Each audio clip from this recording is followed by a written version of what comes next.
Bob Herbert's op-ed.tv is made possible in part by the CUNY TV Foundation with the support of Ann Ulnick.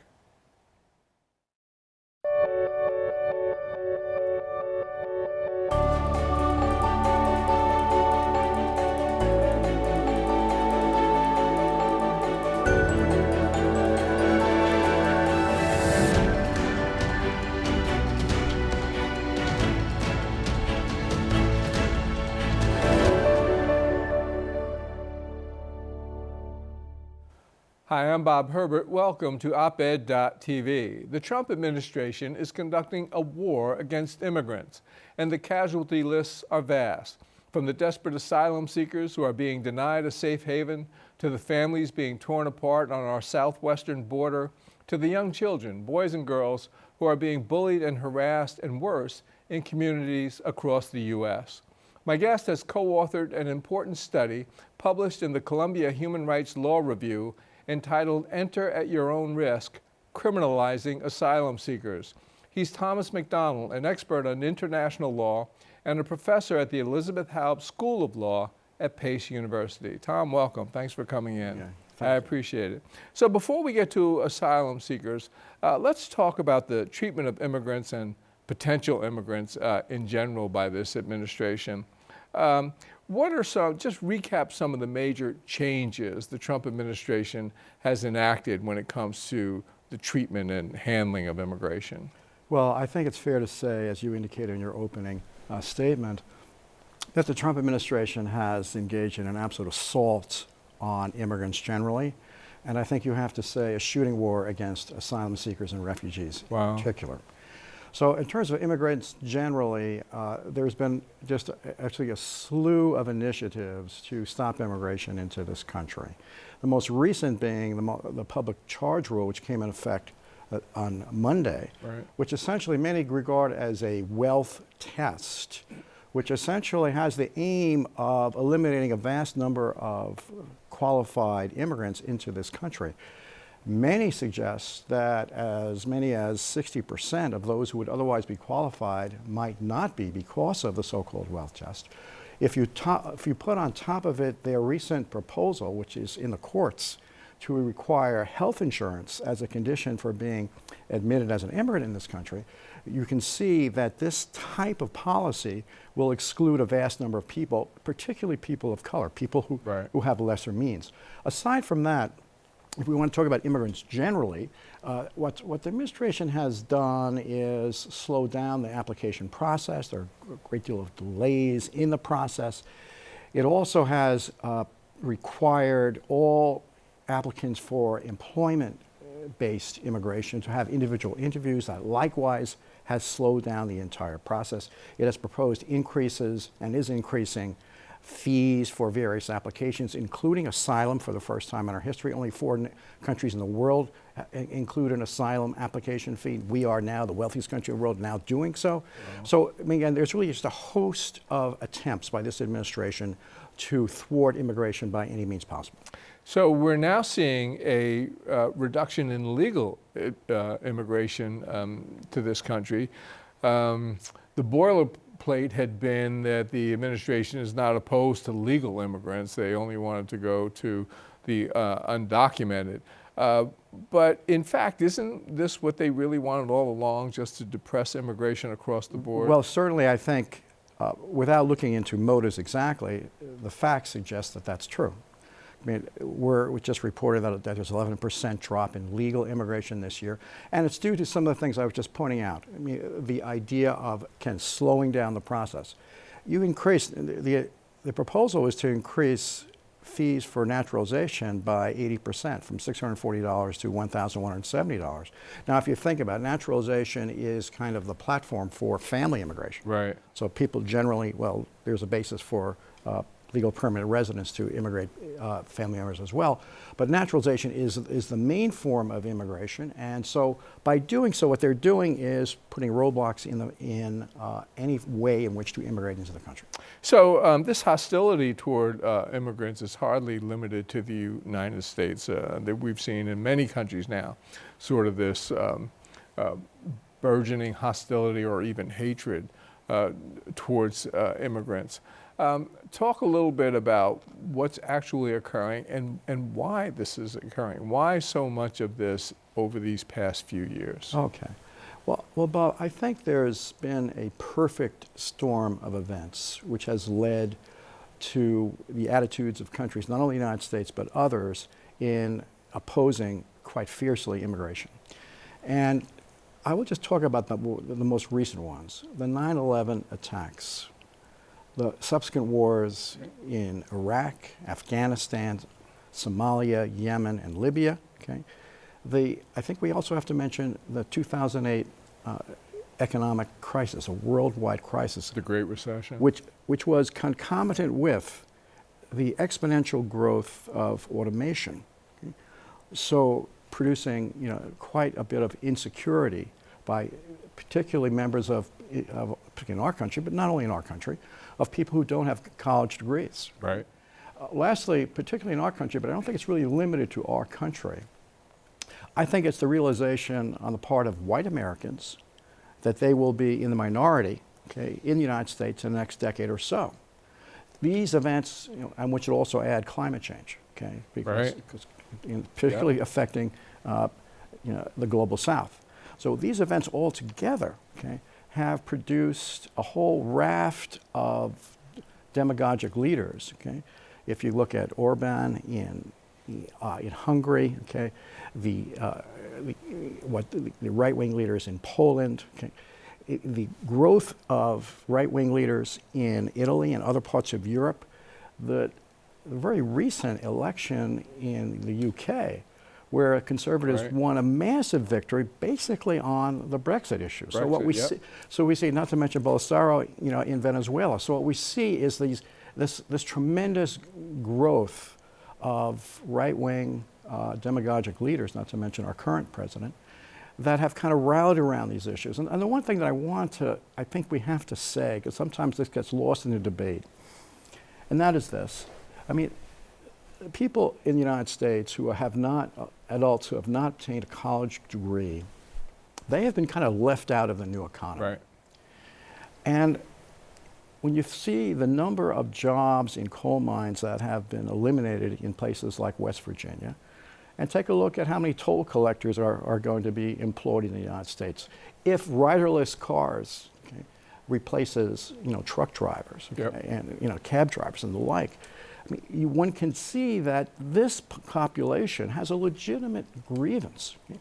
And I think it's been a failure of some of the parties, actually both parties, to really address that. So I think what we really need in this country is transformative leadership. Transformative leadership on the level of Abraham Lincoln in his second inaugural address, the Bind the Wounds address, and also Nelson Mandela, who both leaders who can take the most polarized societies imaginable and try to build a bridge and not a wall between them. So I think we have to, when we talk about this issue, and I want to address the amount of discrimination, and both on racial and nationality grounds, we also have to think about what are the other side's arguments? Are there some legitimate points that really need to be addressed? And we have to address them in order, to really come up with a solution that will be fair to all. So let's talk about asylum seekers. The Trump administration, as part of its war on immigrants, has just been relentless in its assault on asylum seekers. So could we start by explaining what asylum is and how asylum seekers differ from some other folks who are trying to come into the country? In 1980, Congress passed the Refugee Act of that year, which essentially brought the United States in harmony with the International Refugee Convention, the 1951 Refugee Convention, which the United States essentially incorporated by ratifying the 1967 Refugee Protocol. Right. So the idea was, and this was primarily Senator Kennedy's bill, as you may recall, was to make sure that the United States was complying with international law. And what he essentially did was to say that, well, individuals who are fleeing persecution on the basis of 5 grounds, race, religion, nationality, particular social group, and political opinion, would have a basis for obtaining asylum in the United States. It is a matter of right that any individual can apply for asylum in the United States. It doesn't mean they're going to be granted asylum, Right. but such an individual can apply. The statute also says that individuals who are arrested for immigration violations may also, essentially as defense to deportation, may likewise apply. So that essentially has since 1980, that has been, our law. So how has the Trump administration changed the treatment of asylum seekers as opposed to the way we've been treating them, at least since, say, 1980? Well, you're absolutely right. I mean, they've come up with a raft of policies which, as I said before, it's a shooting war against asylum seekers. First, what they did was to criminalize first-time entrants for illegal entry. Now, it's pretty clear that the intent of the 1980 Act and other acts was not to criminalize asylum seekers per se, but so that every person who came into the country, after Jeff Sessions announced his zero tolerance policy, Right. was essentially, with some exceptions, adults were essentially charged with this misdemeanor offense of illegal entry. And what's the offense? It's illegal entry into the United States without documentation. Okay? So what happened as a result of that was that was one way. First of all, part of it was to deter asylum seekers, okay? But it also had an effect because asylum seekers, instead of being greeted with being able to apply for asylum, they were if they entered without inspection, they were incarcerated and charged with a criminal offense. In addition to that, what he did was to say, well, even if you come to the United States, you knock on our door and you ask for asylum, we're not going to give you bond, which means essentially bail. So if you apply for asylum in the United States, fine, come on in. You can sit in an immigration detention facility until your case is resolved. Now that could be months, if not years. I mean, that's so that. What are those facilities like? Is that essentially Well, that's an interesting jail? question. Yeah, it's essentially jail. And a couple of years ago, I represented clients in Dilley, Texas, which was they called it a residential facility for women and children. I mean, it's not. There aren't bars on the walls. Okay, there aren't. You don't have bars, but they are in. It is a detention facility. Okay, so. Very bare-boned. Okay. I did not find it to be absolutely horrific, although the children, a lot of the children were sick and weren't getting proper treatment. And there's no question about that. Subsequently, since the administration has taken over, conditions have deteriorated in many of these facilities, as you may know. Right. So before Jeff Sessions and this initiative, explain the distinction in the treatment in the way the U.S. treated someone who came with potentially a legal claim to asylum versus someone who's just crossing the border, wants to come into the United States for whatever Well, other reason. Before the Sessions thing, essentially what would happen is you would have what's called a credible fear interview. These were conducted by asylum officers, which are part of USCIS, United States Customs and Immigration Services. And these are professionals, and they would determine whether a person had a credible fear of being persecuted on one of the 5 grounds I just mentioned.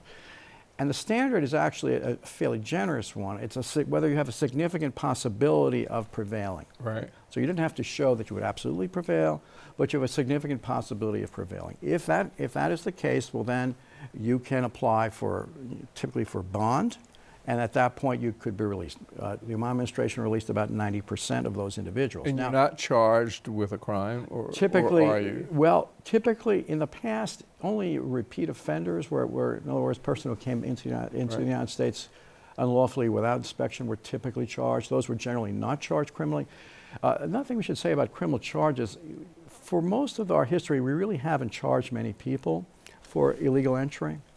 Right, we've had waves upon waves of immigrants. But I mean, in 2005, President Bush, in his Operation Streamline initiative, began this kind of massive prosecution where you can have 100 people in a courtroom who are essentially their cases are being resolved, typically through plea bargains, but in kind of this mass trial type approach, which many people object to. So anyway, so the point is that is that for most of our history, we haven't used the criminal justice system.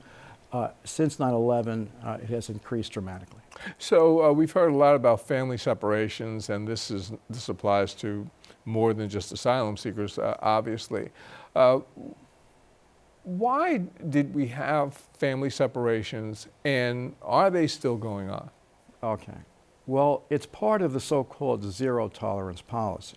So the way it works is that if you charge an individual with a criminal offense, that person cannot have his children or her children with them while they're being incarcerated.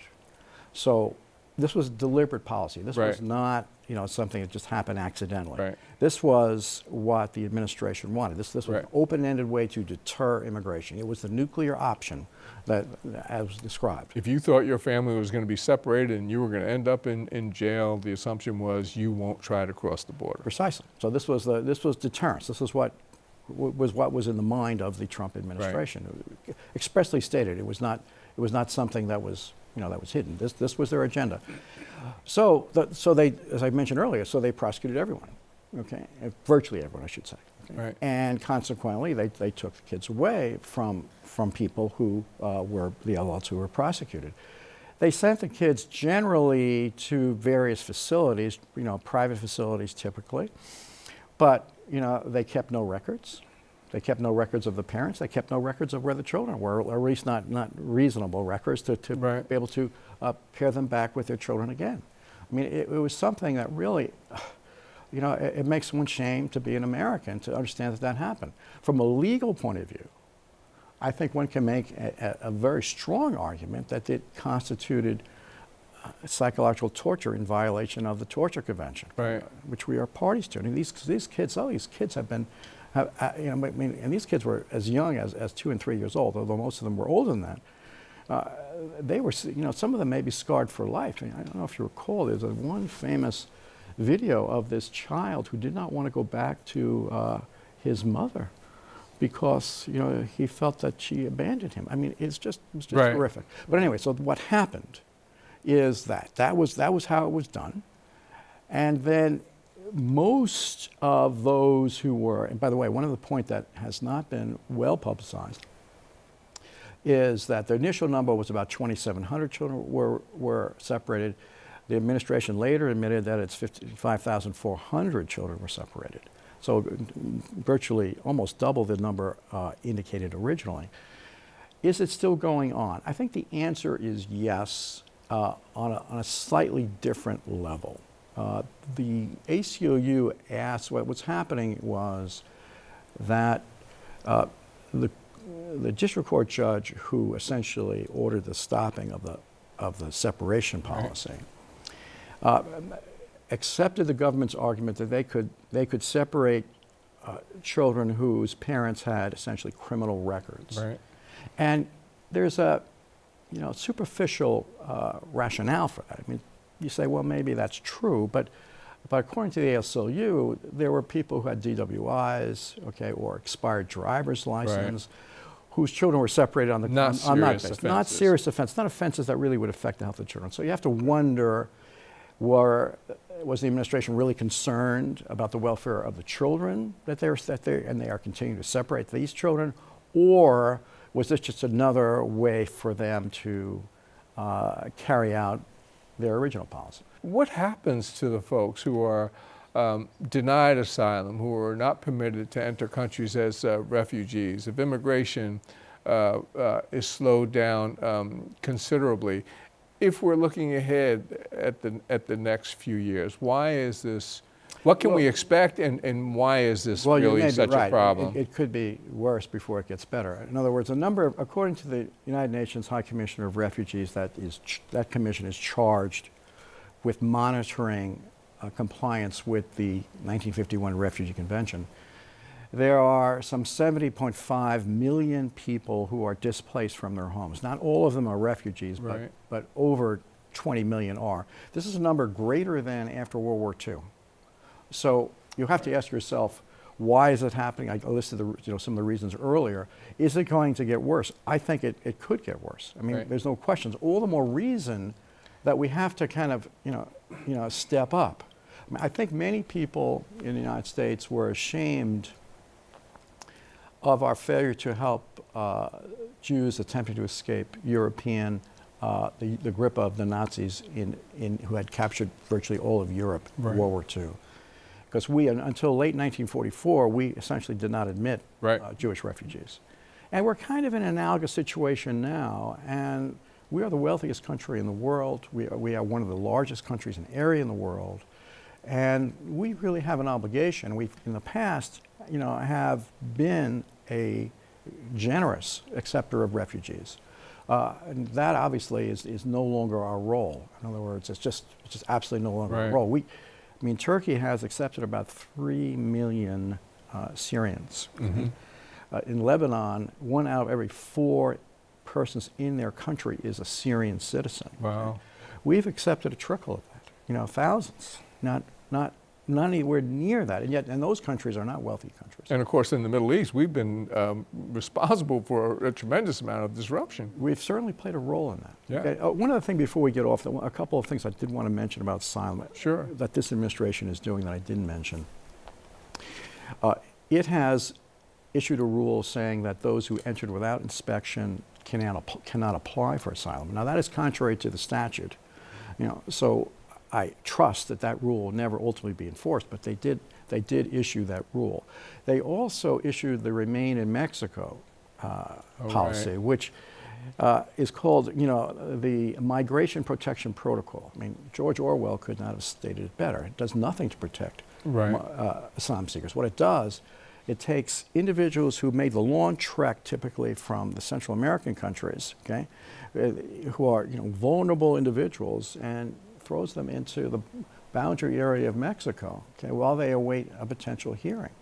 Now, this is Americans may not realize that, but the Mexican border is generally controlled by the cartels. So there have been, Human Rights First has documented numerous rapes, assaults, robberies. Mexico does not give them work permits, does not provide them services. So this is really a relinquishment, of our obligation, okay, under both international law and U.S. law. One other point I'd like to raise on this is that the administration has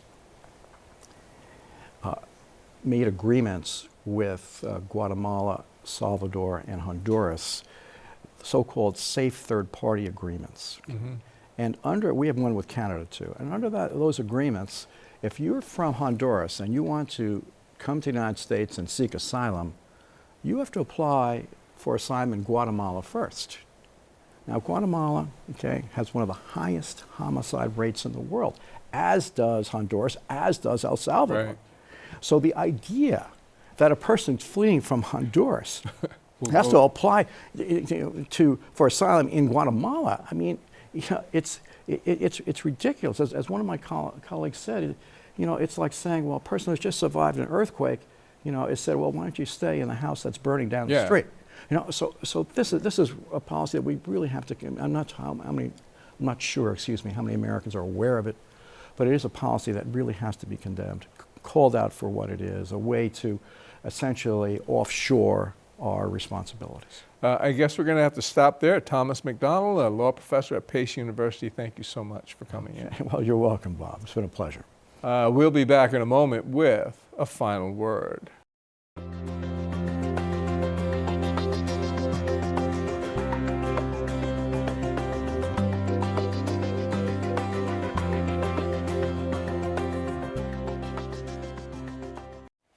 One of my heroes for many decades has been Bayard Rustin.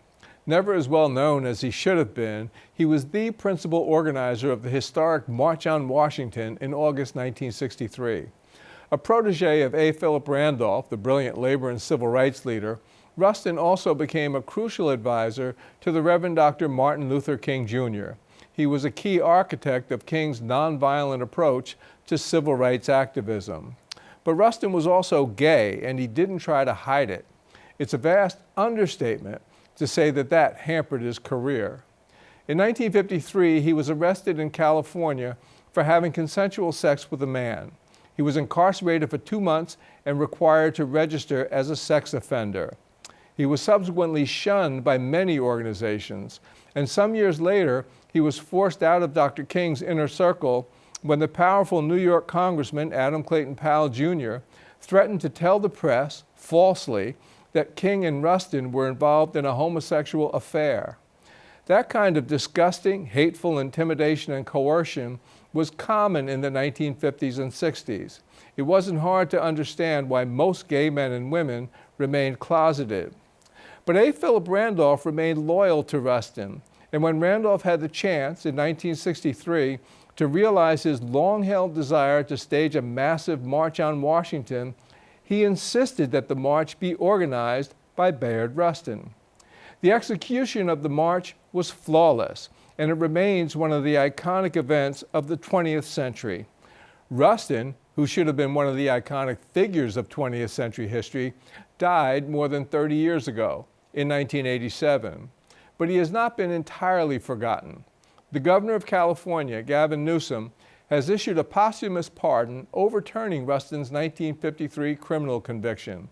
The pardon was an exercise in human decency that removes a wholly unfair stain from the legacy of a great man. It is an act that all of us who long for justice, real justice, should appreciate. That's all for now. See you next time.